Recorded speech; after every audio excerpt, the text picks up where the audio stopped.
It is an alarming fact, but over the last several years, the FBI says the number of sex traffickers across the U.S. has grown. Those sold into the sex slave trade could be your child's friend at school, a neighbor, or someone you pass on the street.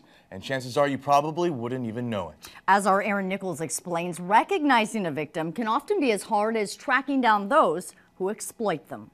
Because he provided everything. For these women, any money that we brought to him, he made sure that we had new clothes, new shoes, food, cell phones, made sure that our drug habits were provided.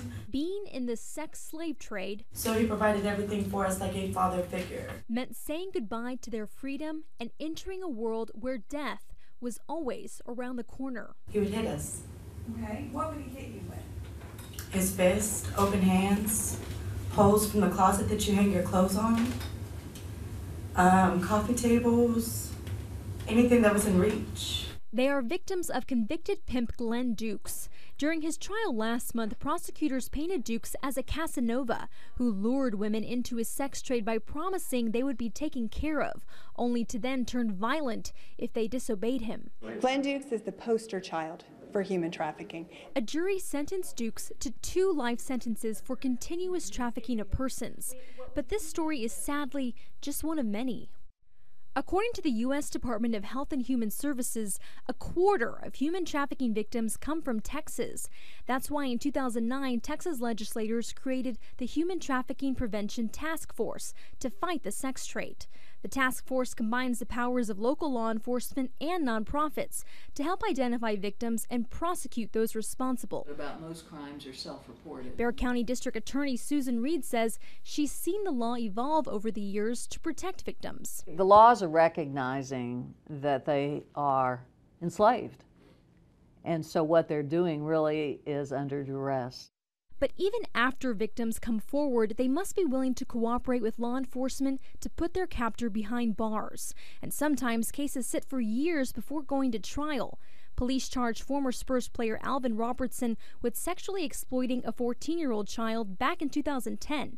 He has yet to stand trial. Oh, it's a question of the dockets and the courts and getting the courts to want to try the cases.